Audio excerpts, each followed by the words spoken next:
सो देखो बेटा, today we are going to discuss next topic, that is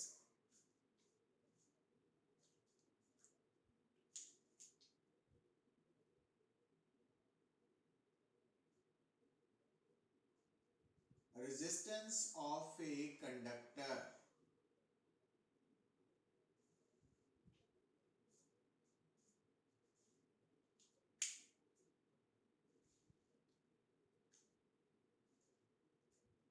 तो resistance of a conductor जो बेटा टॉपिक है, इस टॉपिक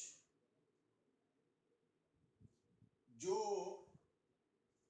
रेजिस्टेंस है, से वी हैव ए कंडक्टर। तो अगर साडे कोल एक कंडक्टर है, तो अगर उसकी लेंथ L है, area of cross section A है, then resistance of that conductor is directly proportional to length, inversely proportional to its area of cross section। और अगर बेटा ਆਪਾਂ ਇਹਨਾਂ फैक्टर्स ਨੂੰ कंबाइन करिए, then resistance would become this one। proportionality sign ਨੂੰ हटा के we would write rho, constant of proportionality, and it is known as resistivity or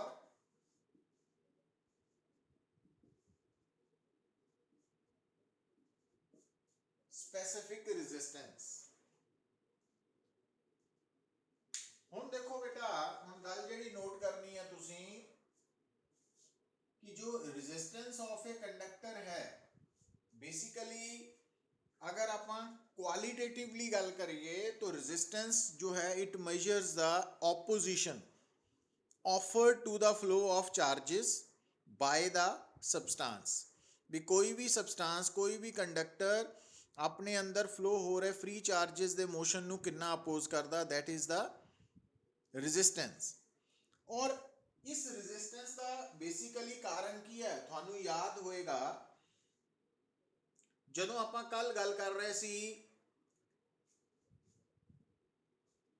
कि जो ਮਟੈਲਿਕ ਕੰਡਕਟਰ ਹੈ ਬੇਟਾ, ਉਹਦੇ ਥਰੂ ਆਪਾਂ ਸਮਝਿਆ ਸੀ ਕਿ ਜੋ ਮਟੈਲਿਕ ਕੰਡਕਟਰ ਹੈ ਉਹਨੂੰ ਤੁਸੀਂ ਦੇਖਣਾ ਵਾ ਕਿ ਜਿਸ ਤਰ੍ਹਾਂ फ्री इलैक्ट्रॉन्स एंड पॉजिटिव आयंस। और ਉਹਦਾ मॉडल ਆਪਾਂ प्रेजेंट ਕੀਤਾ ਸੀਗਾ कि जिस तरह एक कार्डबोर्ड ਦੇ ਉੱਪਰ जो मार्बल्स है वो फ्री इलैक्ट्रॉन्स है, और जो आयरन नेल्स ਅਸੀਂ कार्डबोर्ड ਦੇ ਉੱਪਰ स्पेस ਦੇ ਉੱਪਰ ਲਗਾਈਆਂ ਵਾ ਉਹ आयंस है। ਹੁਣ ਜਦੋਂ ਅਸੀਂ उस कार्डबोर्ड ਨੂੰ ਥੋੜਾ ਜਿਹਾ ਇਨਕਲਾਈਨ ਕੀਤਾ ਸੀ, मतलब पोटेंशियल डिफरेंस अप्लाई ਕੀਤਾ, ਤਾਂ ਤੁਸੀਂ ਕੀ ਦੇਖਿਆ ਕਿ ਉਹ ਜਿਹੜੇ ਮਾਰਬਲਸ ਹੈ, ਫ੍ਰੀ ਇਲੈਕਟ੍ਰॉन्स ਹੈ, ਉਹ in one particular direction move ਕਰਨ ਲੱਗ ਪਏ ਸੀ। ਬਟ ਮੂਵ ਕਰਦੇ ਦੌਰਾਨ ਉਹ ਰਸਤੇ ਦੇ ਵਿੱਚ ਆ ਰਹੀ ਆਇਰਨ ਨੇਲਸ ਮਤਲਬ ਪੋਜ਼ਿਟਿਵ ਆਇਨਸ ਨਾਲ ਟਕਰਾ ਰਹੇ ਹੈ। तो ਜਿਹੜੇ ਪੋਜ਼ਿਟਿਵ ਆਇਨਸ ਦੇ ਨਾਲ ਕੋਲੀਜਨਸ ਹੈ ਉਹ ਉਹਨਾਂ ਮਾਰਬਲਸ ਦੇ ਮੋਸ਼ਨ ਨੂੰ ਰੈਸਟ੍ਰਿਕਟ ਕਰ ਰਹੇ ਹੈ, ਅਪੋਜ਼ ਕਰ ਰਹੇ ਹੈ, ਰੋਕ ਰਹੇ ਹੈ ਨਾ। तो इस करके आज तो बाद याद रखना कि जो फ्री चार्जेस है और मैटल्स ਦੇ ਵਿੱਚ ਮੈਟੈਲਿਕ ਕੰਡਕਟਰਸ ਦੇ ਵਿੱਚ फ्री चार्जेस इलैक्ट्रॉन्स है, एंड ਇਹ ਇਲੈਕਟ੍ਰॉन्स ਜਦੋਂ पॉजिटिव आयंस ਦੇ ਨਾਲ कोलाइड करते हैं तो वो कोलिजन जो है वो कारण है, रीजन है रेजिस्टिविटी रेजिस्टेंस का, और उतों रेजिस्टिविटी भी आएगी बेटा। तो रेजिस्टिविटी एंड रेजिस्टेंस दोनों का वो कारण है। पर हुण इत्थे एक गल क्लीयर करनी है कि जो रेजिस्टेंस है ना, वो रेजिस्टिविटी के नाल length and area of cross section of conductor पर भी डिपेंड करती। मतलब जो रेजिस्टेंस ऑफ कंडक्टर है वो उसकी फिजिकल पैरामीटर्स से भी डिपेंड करता कि कंडक्टर की लेंथ कितनी है, एरिया ऑफ क्रॉस सैक्शन की है, और फार्मूला के अकॉर्डिंगली जिन्नी ज़्यादा लेंथ होएगी कंडक्टर की, रेजिस्टेंस भी ज़्यादा होएगी, और जिन्नी थिकनेस ज़्यादा होएगी, एरिया ऑफ क्रॉस सैक्शन ज़्यादा होएगा, तो रेजिस्टेंस घट होएगी। तो जो रेजिस्टिविटी है ना, वो नेचर ऑफ मटीरियल पर डिपेंड करती है। वो डिपेंड करती है कि जो ਸਬਸਟੈਂਸ ਹੈ ਉਹਦਾ ਟੈਂਪਰੇਚਰ ਕਿੰਨਾ ਵਾ, ਇਹ ਆਪਾਂ ਡਿਫਰੈਂਟ ਫੈਕਟਰਸ ਬਾਰੇ ਗੱਲ ਕਰਾਂਗੇ। ਪਰ ਜੋ ਰੈਜ਼ਿਸਟਿਵਿਟੀ ਹੈ ਉਹ ਬੇਟਾ ਇਸ ਗੱਲ ਤੇ ਬਿਲਕੁਲ ਡਿਪੈਂਡ ਨਹੀਂ ਕਰਦੀ ਕਿ ਜੋ ਗਿਵਨ ਸਬਸਟੈਂਸ ਹੈ ਉਹਦੀ ਲੈਂਥ ਕਿੰਨੀ ਹੈ, ਏਰੀਆ ਕਿੰਨਾ ਵਾ, area of cross section. Means ਜੋ ਰੈਜ਼ਿਸਟਿਵਿਟੀ ਹੈ ਉਹ independent of physical parameters of the conductor ਹੈ, ਬਟ ਜੋ ਰੈਜ਼ਿਸਟੈਂਸ ਹੈ ਉਹ डिपेंडेंट ऑन फिजिकल पैरामीटर्स है। तो ये दोनों च फर्क आ गया, ये याद रखना। जो रजिस्टिविटी है वो सिर्फ नेचर ऑफ मटीरियल ऑफ सबसटेंस और वो physical conditions like temperature pressure ते डिपेंड करती है। नाउ हुण जो रजिस्टिविटी है ते रेजिस्टेंस है, तो अगर आप इन्हां दे SI यूनिट की गल करिए बेटा, तो SI यूनिट ऑफ रेजिस्टेंस ओम है और रेजिस्टिविटी का इत्थों तैयार हो जाएगा।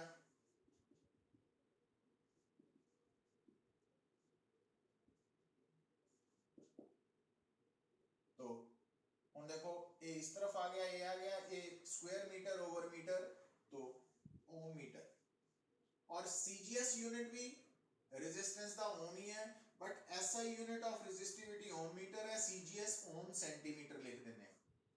और जिस तरह थानू याद होएगा, ये याद रखना बेटा कि एक्चुअली कल दसिया सी थानू कि जिहड़ा इलैक्ट्रिक करंट है वो मैक्रोस्कोपिक क्वांटिटी है, ते जो करंट डेंसिटी है वो माइक्रोस्कोपिक क्वांटिटी है। तो उसी तरह नाल जदों असी गल करते हैं पोटेंशियल डिफरेंस दी, पोटेंशियल डिफरेंस मैक्रोस्कोपिक क्वांटिटी है और इलैक्ट्रिक फील्ड माइक्रोस्कोपिक क्वांटिटी। इसी तरह नाल रेजिस्टिविटी माइक्रोस्कोपिक क्वांटिटी है, रेजिस्टेंस मैक्रोस्कोपिक क्वांटिटी। तो हुन ये बेटा जो सामने फार्मूला है, तो रेजिस्टिविटी का जो रेसिप्रोकल है ना, रेसिप्रोकल ऑफ रेजिस्टिविटी ਉਹਨੂੰ ਅਸੀਂ ਬੋਲਦੇ ਆ ਕੰਡਕਟਿਵਿਟੀ। रेसिप्रोकल ऑफ रेजिस्टिविटी, तो ਇਹਦਾ SI यूनिट ਕੀ ਹੋ ਜਾਏਗਾ, उलट हो जाएगा ना ਇਹਦੇ ਨਾਲੋਂ। और ओम इनवर्स ਨੂੰ साइमन बोल ਦਿੰਦੇ ਆ, साइमन। जो रेजिस्टेंस है ना, रेजिस्टेंस का रेसिप्रोकल है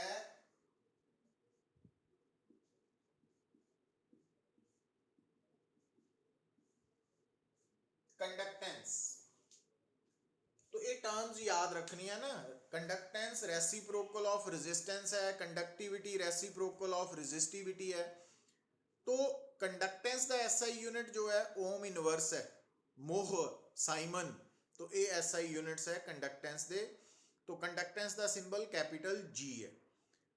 हुण बेटा ये लोअर क्लासेस च भी तुसी टॉपिक्स पढ़े हुए है। हुण एक गल याद रखो कि जो इलैक्ट्रिक फील्ड इंटेंसिटी है, करंट डेंसिटी है, रेजिस्टिविटी है, कंडक्टिविटी है, तो ये एट ए पॉइंट डिफाइन करते हैं। तो इस करके ये माइक्रोस्कोपिक टर्म्स है। जो पोटेंशियल डिफरेंस है, इलैक्ट्रिक करंट है, रेजिस्टेंस है, कंडक्टेंस है, तो ये मैक्रोस्कोपिक क्वांटिटीज है। तो नाउ हुण इत्थे गल होर नोट करनी है जो तुसी, वो है कि जो रेजिस्टेंस और कंडक्टेंस है, क्योंकि रेजिस्टेंस का रेसिप्रोकल कंडक्टेंस है, कंडक्टेंस का रेसिप्रोकल रेजिस्टेंस है ना। तो अगर किसी सबस्टांस की रेजिस्टेंस हाई होएगी, कंडक्टेंस लो होएगी, और अगर कंडक्टेंस हाई होएगी, रेजिस्टेंस लो होएगी, वाइस वर्सा। इसी तरह नाल बेटा अगर किसी सबस्टांस की कंडक्टिविटी हाई है तो रेजिस्टिविटी लो होएगी, रेजिस्टिविटी हाई है तो कंडक्टिविटी लो होएगी। हुण जिस सबस्टांस की जिन्नी ज़्यादा कंडक्टिविटी है बेटा, तो उन्होंने असी गुड कंडक्टर ऑफ इलैक्ट्रिसिटी मानते हैं, और जिसकी कंडक्टिविटी लो है उन्होंने बैड कंडक्टर ऑफ इलैक्ट्रिसिटी मानते हैं। हुण जिस सबस्टांस की जिहड़े गुड कंडक्टर्स ऑफ इलैक्ट्रिसिटी है उन्हां दी कंडक्टिविटी हाई है, इट मीनस रेजिस्टिविटी लो होएगी। तो इस तरीके नाल सारी गल समझ आनी चाहिए तुहानूं। ਨਾਓ ਹੁਣ ਜਦੋਂ ਅਸੀਂ ਗੱਲ ਕਰ ਰਹੇ ਹਾਂ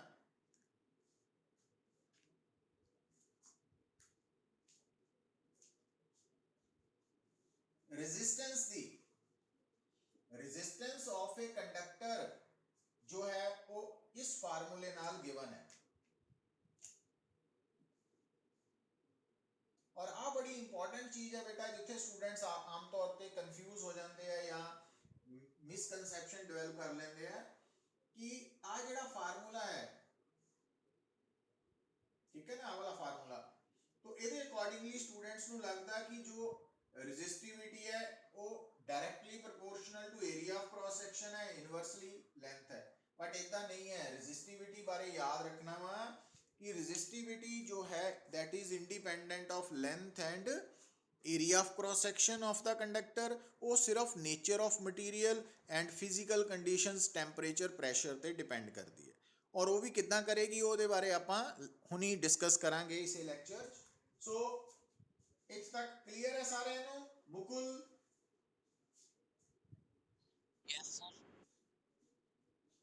हर्ष,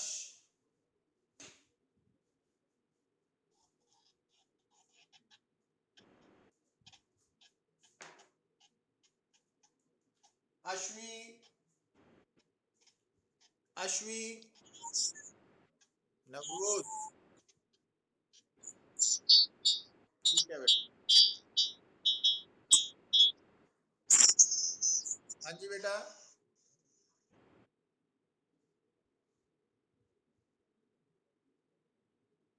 ਹੁਣ देखो, ਹੁਣ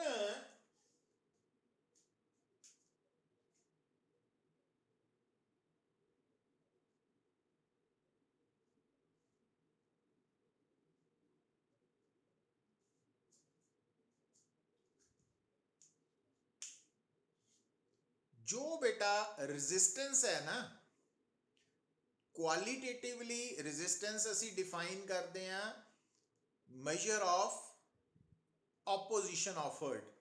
मतलब कोई भी सबसटांस जो फ्लो ऑफ चार्जेस ਨੂੰ ਅਪੋਜ਼ ਕਰਦਾ ਵਾ तो ਉਹਨੂੰ ਅਸੀਂ उस मेजरमेंट ਨੂੰ रेजिस्टेंस बोलते हैं। अगर ज़्यादा अपोज करेगा तो हाई रेजिस्टेंस, घट अपोज करेगा तो लो रेजिस्टेंस। ਹੁਣ ਕਿਸੇ ਵੀ सबसटांस ਦੀ एनी काइंड ऑफ सबसटांस, ਹੁਣ ਗੱਲ ਨੂੰ ਸਮਝੋ बेटा, एनी काइंड ऑफ सबसटांस, चाहे कोई सबसटांस है, कंडक्टर है, इंसुलेटर है, सेमीकंडक्टर है, डायोड है, ट्रांजिस्टर है, मतलब अलग अलग तरह के कोई भी सबसटांस है, कोई भी डिवाइस है, कोई भी एप्लायंस है, तो अगर तुसी उस दी रेजिस्टेंस निकालनी है तो ਉਹਨੂੰ निकालने का एक तरीका होर की है बेटा कि देखो कि अगर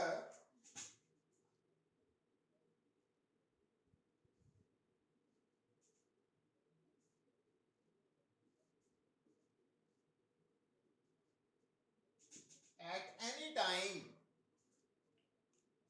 अगर at any time ये जो सब्सटेंस है, इस सब्सटेंस के अक्रॉस पोटेंशियल डिफरेंस अप्लाई होया V, तो V है applied potential difference across the ends of substance या डिवाइस। तो जो डिवाइस है, अपरेटस कह लो, डिवाइस कह लो, है ना, या अप्लायंस कह लो, ਉਹਦੇ अक्रॉस जो पोटेंशियल डिफरेंस अप्लाई किया जा रहा दैट इज V।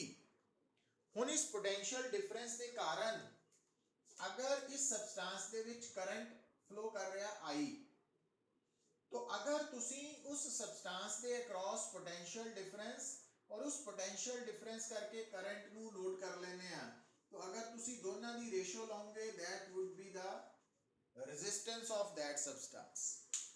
तो किसी भी सबसटेंस की रेजिस्टेंस निकालने का कोई भी जो बेसिक फार्मूला वो की है, नोट करो उस सबसटेंस के अक्रॉस पोटेंशियल डिफरेंस कितना वा और उस पोटेंशियल डिफरेंस V के कारण उस वक्त करंट कितना वा I, तो दोनों की रेशियो ले लो, दैट वुड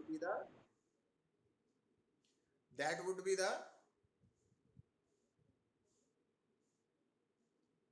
रेजिस्टेंस। तो ਹੁਣ बेटा ये ਜਿਹੜਾ फार्मूला है ना resistance is equal to V by I,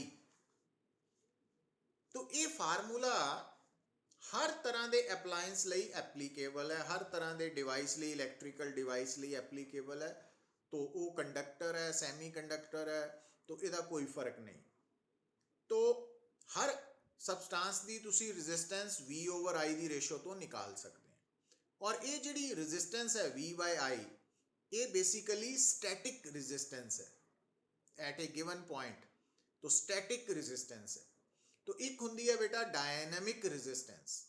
जो स्टैटिक रेजिस्टेंस है वो कभी भी नैगेटिव नहीं होंगी, कैन नैवर बी नैगेटिव।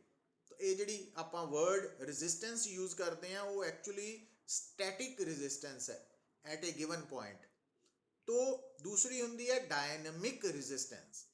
तो जो डायनेमिक रेजिस्टेंस है तो ये बेसिकली स्टैटिक है। तो जो डायनेमिक रेजिस्टेंस है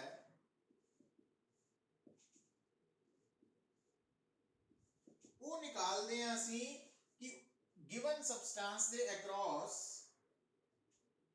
पोटेंशियल डिफरेंस चेंज करते हैं।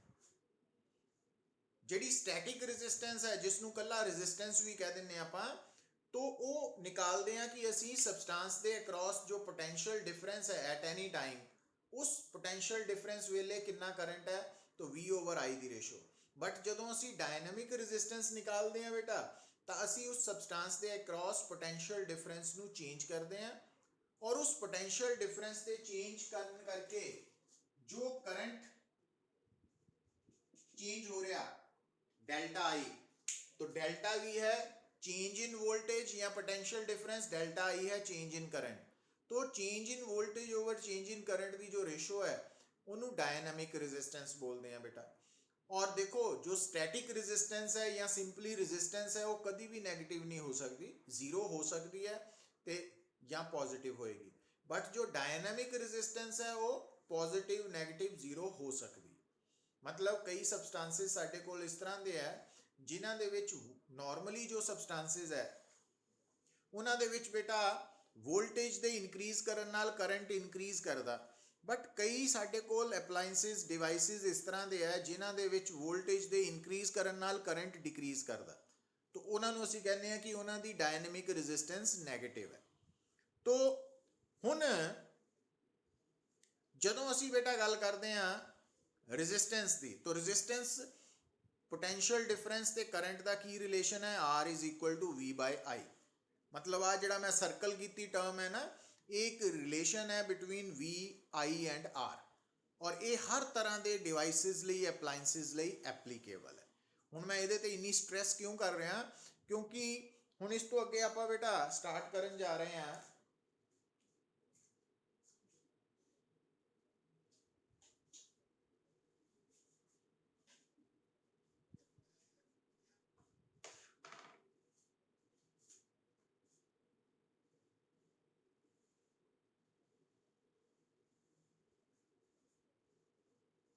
Ohms law. हुण जदों तुसीं ओम्स लॉ बारे गल करनी है बेटा, तां हुण इहदे बारे देखो कि अगर तुहाडे सामने एक डिवाइस है, एक डिवाइस है, हुण तुसीं की करदे आ बेटा,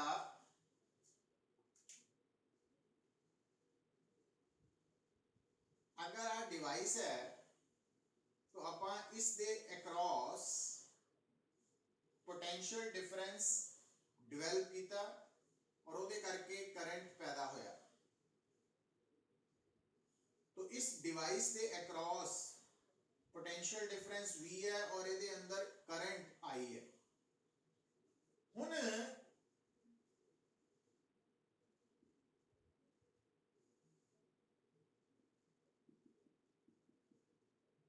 से जो V है ना वो है 1 वोल्ट और करंट है 1 एम्पियर, तो रेजिस्टेंस आ गई 1 ओम।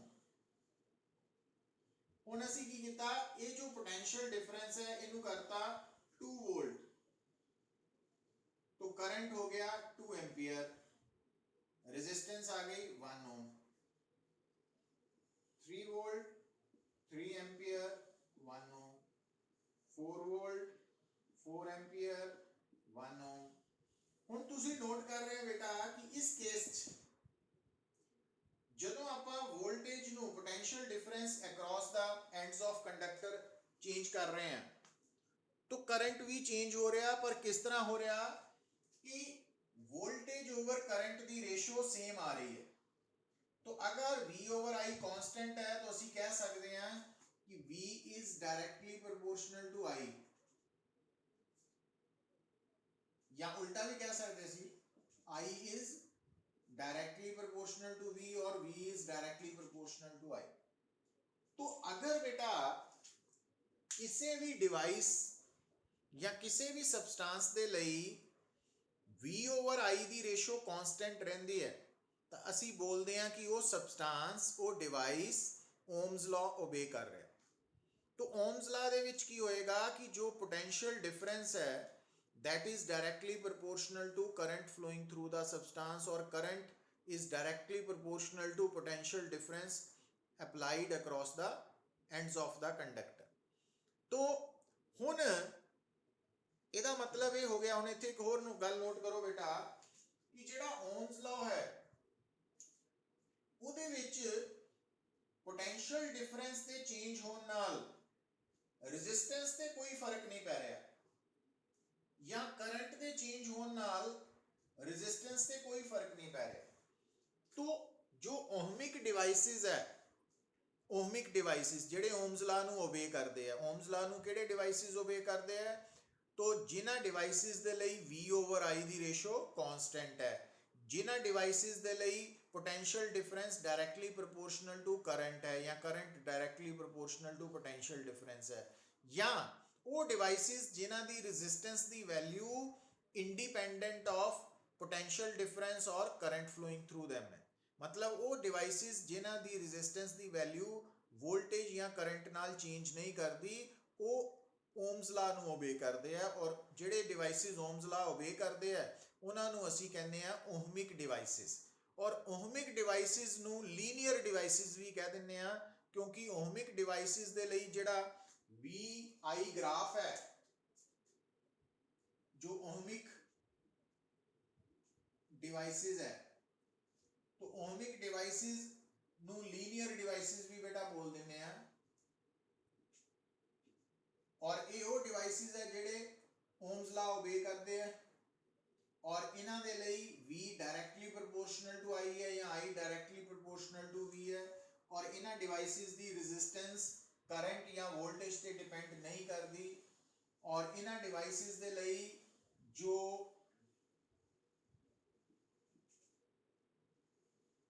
VI ग्राफ है वो स्ट्रेट लाइन है पासिंग थ्रू द ओरिजिन, या बेटा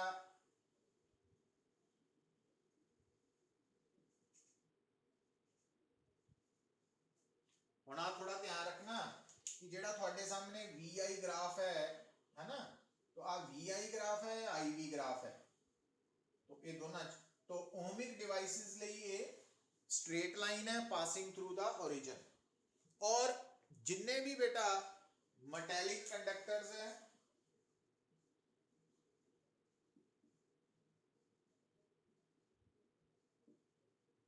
या सेमीकंडक्टर्स हैं,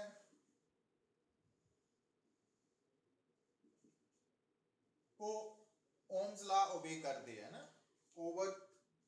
अच्छा हुण इथों एक गल होर नोट करनी बेटा, देखो इट्स द क्लियर है अश्वी?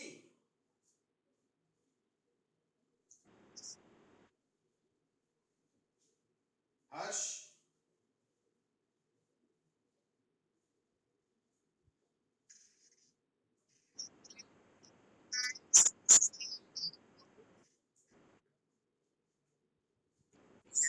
नवरोज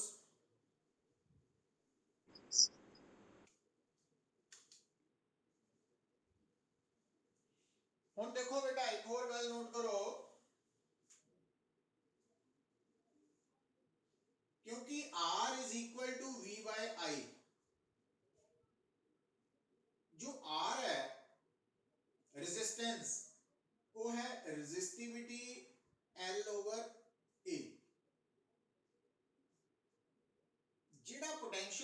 डिफरेंस है बेटा। हुण देखो अगर ये कंडक्टर है तो ਇਹਦੀ लेंथ L है, area of cross section A है, पोटेंशियल डिफरेंस V है, तो ਇਹਦੇ अंदर इलेक्ट्रिक फील्ड E है, तो इलेक्ट्रिक फील्ड E V/L है। ਇਹਦਾ मतलब V is equal to LE, I the value LE है। अच्छा ਹੁਣ ਇਹਦੇ ਚ ਜਿਹੜਾ करंट है I, current per unit area, current density, तो I is equal to JA। हुण आ L और L कटे गए, A ते A कटिया गया। हुण बेटा rho is equal to E by J, तो हुण R is equal to V by I, ये रिलेशन है between resistance, potential difference and current, और इस फार्मूले तो आप रिलेशन निकाल लिया electric field, current density and resistivity. हुण आ जो रिलेशन है E is equal to rho J, हुण देखो J is equal to E by rho, हुण 1 बाय रो रेजिस्टिविटी है बेटा, 1 बाय रो कंडक्टिविटी आ जाएगी, क्योंकि कंडक्टिविटी 1 बाय रो होती है ना। तो आ जो रिलेशन है बेटा, तो जिस तरह आ रिलेशन है between resistance, potential difference and current, तो आ रिलेशन है between electric field, current density and resistivity, या current density, electric field and conductivity. तो ये रिलेशन भी याद रखना। हुण देखो गल नूं सुनो पुत्र, जदों असीं ये कहने आ कि ओम्स लॉ के दौरान R कांस्टेंट है, तो अगर R कांस्टेंट है ओम्स लॉ के दौरान, तो हुण मतलब आ जिहड़ा रिलेशन है, हुण गल नूं समझो, आ जिहड़ा रिलेशन है ना, ये VIR, ये ओम्स लॉ नहीं है, ये सिंपल रिलेशन है between R, V and I, और R मैक्रोस्कोपिक टर्म है, V भी मैक्रो है, I भी मैक्रो है, तो एक मैक्रोस्कोपिक रिलेशन है between resistance, potential difference and current. तो ये रिलेशन ओम्स लॉ रिप्रेजेंट कदों करेगा, जदों इस रिलेशन च जो रेजिस्टेंस है वो इंडिपेंडेंट ऑफ अप्लाइड वोल्टेज और करंट होएगा। मतलब अगर किसी सबस्टांस की रेजिस्टेंस वोल्टेज या करंट के चेंज होने नाल चेंज नहीं होएगी, then this expression becomes Ohm's law.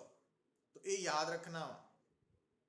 तो क्योंकि आम तौर पर ना स्टूडेंट्स कन्फ्यूज हो जाते हैं, उन्होंने लगता R is equal to V by I कि ये ओम्स लॉ है, तो इस करके ये सिर्फ ओहमिक सबस्टांसिस च ही अप्लाई होना, नहीं, ये रिलेशन एक जनरल रिलेशन है, ये किसी भी सबस्टांस के लिए रेजिस्टेंस निकालने लिए फाइंड आउट हो सकता वा, और ये रिलेशन ओम्स लॉ नूं उदों रिप्रेजेंट करेगा जदों इस रिलेशन विच जो रेजिस्टेंस है वो इंडिपेंडेंट ऑफ अप्लाइड वोल्टेज और करंट होएगी, तो then it becomes Ohm's law. हुण बेटा जिस तरह आ रिलेशन मैक्रोस्कोपिक क्वांटिटीज च है, तो आ electric field intensity microscopic quantity, current density microscopic quantity, resistivity या कंडक्टिविटी माइक्रोस्कोपिक क्वांटिटीज, तो आ वाले दो रिलेशंस जेडे है ये माइक्रोस्कोपिक रिलेशंस है ना, क्योंकि ये माइक्रोस्कोपिक क्वांटिटीज नूं आपस च रिलेट कर रहे हैं। हुण ये जेडे दो रिलेशंस है, तो इन्हां विच जिद्दां आ वाला रिलेशन ओम्स लॉ तां बनेगा अगर रेजिस्टेंस V एंड I ते डिपेंड ना करे, तो आ वाले रिलेशंस ओम्स लॉ तद बनणगे अगर रेजिस्टिविटी या conductivity the value independent of electric field होए। मतलब अगर किसी सबस्टांस की कंडक्टिविटी या रेजिस्टिविटी की वैल्यू इलेक्ट्रिक फील्ड ते डिपेंड ना करे, तो वो ओम्स लॉ नू रिप्रेजेंट करेगी। मतलब ओम्स लॉ के दौरान कोई भी जो सबस्टांस है उन्होंने असी देखना वा कि क्या वो ओम्स लॉ ओबे कर रहा कि नहीं। तो ਉਹਨੂੰ ਓਬੇ ਕਰ ਰਿਹਾ ਜਾਂ ਨਹੀਂ ਕਰਨ ਦਾ ਤਰੀਕਾ ਕੀ ਹੈ? ਇੱਕ ਤਾਂ VI ਗ੍ਰਾਫਸ ਹੈ ਜਿਹੜੇ, ਉੱਥੋਂ ਪਤਾ ਲੱਗ ਜਾਏਗਾ ਕਿ ਅਗਰ ਉਹਦੇ ਗ੍ਰਾਫਸ ਸਟ੍ਰੇਟ ਲਾइन है पासिंग थ्रू द ओरिजिन। दूसरा बेटा, अगर उस सब्सटेंस की रेजिस्टेंस वोल्टेज या करंट पर डिपेंड ना करे तो या फिर उस सब्सटेंस की रेजिस्टिविटी या conductivity independent of electric field with in the substance होए तो वो ओम्स लॉ नूं ओबे करेगा। तो ये सारे पॉइंट्स साइमल्टेनियसली चलणगे नाल नाल ना।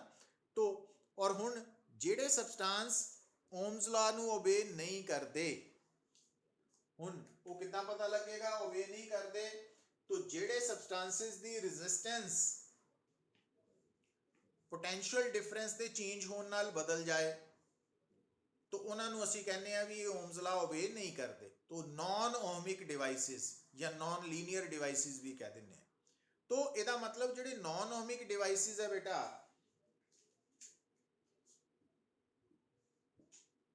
इन्हां डिवाइसिस दे लई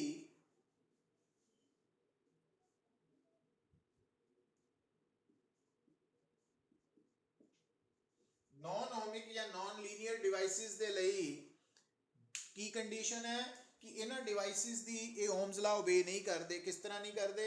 इन्हां डिवाइसिस दे लई जो रेजिस्टेंस है वो पोटेंशियल डिफरेंस दे चेंज होने नाल चेंज हो जाती है, या इन्हां डिवाइसिस दी जो रेजिस्टिविटी या कंडक्टिविटी है वो इलैक्ट्रिक फील्ड दे चेंज होने नाल बदल जाती है। तो वो इलैक्ट्रिक फील्ड ते डिपेंडेंट होंदी है। तो उत्थों पता लग जाता है कि ये नॉन ओमिक डिवाइसिस है या नॉन लीनियर डिवाइसिस है। और इन्हां डिवाइसिस दे लई अगर आप ग्राफ प्लॉट करिए, VI ग्राफ, तो या तो वो ग्राफ कर्व्ड होएगा ते या बेटा VI ग्राफ स्ट्रेट लाइन तो होएगा बट ओरिजिन चो पास नहीं करेगी। तो हुण अगर सानू कोई पूछे कि नॉन ओमिक डिवाइसिस दी एग्जांपल लिखो तो तुसी याद कर लेना डायोड, ट्रांजिस्टर, ये सेमी कंडक्टिंग डिवाइसिस है। सेमी कंडक्टर्स नहीं है, ये सेमी कंडक्टिंग डिवाइसिस है। दोनों च फर्क है बेटा। जेडे प्योर सेमी कंडक्टर्स है वो ओम्स लॉ ओबे करते हैं, बट जेडे डायोड या ट्रांजिस्टर्स है ते आ ग्राफ है फॉर वाटर वोल्टामीटर। हुण वोल्टामीटर बारे तुहानू इलैक्ट्रोलिसिस च शायद पढ़िया होएगा कैमिस्ट्री च कि वाटर वोल्टामीटर वो डिवाइस है जिहदे अंदर इलैक्ट्रोलिसिस हो रहा ना।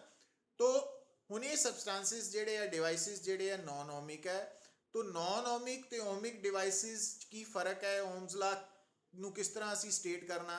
अच्छा, ओम्स लॉ दे विच असी की कहने आ कि potential difference is directly proportional to current flowing through the substance provided physical conditions like temperature pressure remains constant. नाल एक कंडीशन भी है, शर्त भी है कि ਜਦੋਂ ਅਸੀਂ ਓਮਸ ਲਾ 'ਚ ਇਹ ਕਹਿੰਦੇ ਆ ਕਿ ਪੋਟੈਂਸ਼ੀਅਲ ਡਿਫਰੈਂਸ ਦੇ ਚੇਂਜ ਹੋਣ ਨਾਲ ਰੈਜ਼ਿਸਟੈਂਸ ਸੇਮ ਰਹੇਗੀ, ਪਰ ਉਹ ਸੇਮ ਤਾਂ ਹੀ ਰਹਿ ਪਾਏਗੀ ਜੇਕਰ ਜੇਕਰ ਉਸ ਸਬਸਟੈਂਸ ਦਾ ਟੈਂਪਰੇਚਰ ਕੌਨਸਟੈਂਟ ਰਹਿੰਦਾ ਵਾ।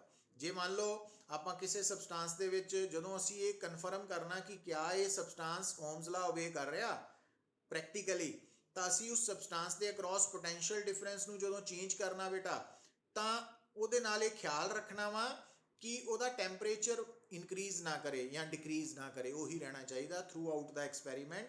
ਤਾਂ ਉਸ ਕੰਡੀਸ਼ਨ 'ਚ ਅਗਰ ਪੋਟੈਂਸ਼ੀਅਲ ਡਿਫਰੈਂਸ ਦੇ ਚੇਂਜ ਹੋਣ ਨਾਲ ਰੈਜ਼ਿਸਟੈਂਸ 'ਤੇ ਕੋਈ ਫਰਕ ਨਾ ਪਏ ਤਾਂ ਅਸੀਂ ਕਹਿ ਦੇਣਾ ਕਿ ਇਹ ਓਮਸ ਲਾ ਨੂੰ ਓਬੇ ਕਰ ਰਿਹਾ। तो इस तरीके नाल तुसी ये गल समझनी है। तो इत्थे तक क्लियर है मुकुल? नवरोज, हर्ष,